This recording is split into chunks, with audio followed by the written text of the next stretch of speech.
الله تعالی نارینه او زنانه دواړه په جدا انداز او جدا جدا شکل کې پیدا کړي دي.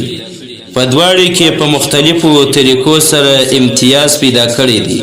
د دواړو په آوازونو کې فرق پیدا کړي دي. سړی قوي او ذمہ دار جوړ کړي دي او ښځه ضعیفه او نازکه ګرځولې ده.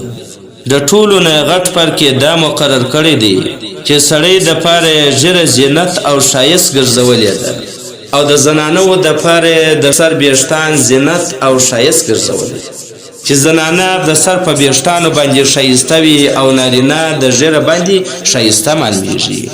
اوس څوک ژیره خري یا د قبضې نه کموي نو په حقیقت کې دی د ښځو سره مشابهت کوي، نه ښځانو سره مشابهت کوي.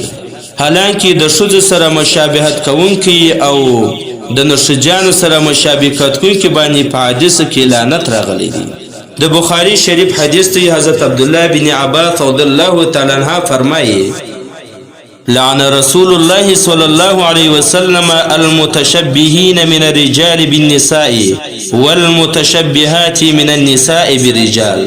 رسول الله صلی الله علیه وسلم نالت لېږلی دی په هغه سړي باندې چې د ښځو سره مشابهت کوي، د نرښځانو سره مشابهت کوي. په هغه ښځو باندې نالت لېږلی دی چې هغه ښځې د نارینهو سره مشابهت کوي. په مذکوره حدیث کې چې ماسته یو مخته ذکر کې په هغه خلکو د نبی کریم صلی الله علیه وسلم نالت ذکر شوی دی کوم چې دوی د ښځو سره مشابهت کوي، د ښځو سره مشابهت کوي یا د نرښځانو سره مشابهت کوي. او په روایت کې په داسې خلکو باندې د الله تعالی نالت هم راغلی دی. لعن الله متشبهین من الرجال بالنساء ونعل المتشبهات من النساء بالرجال. الله تعالی نالت لېږلی دی، مطلب دا چې د الله تعالی نالت دی په هغه خلکو باندې چې دوی مشابهت کوي د ښځو سره، او په هغه ښځو باندې به نالت وي د الله تعالی چې هغه مشابهت کوي د نارینهو سره. علامه دیبی رحمت الله علیه په خپل کتاب الکبائر کې د سړی مشابهت د ښځو سره او د ښځو مشابهت د سړو سره په ګناه کبیره کې شمارلی دي چې دا ګناه کبیره ده.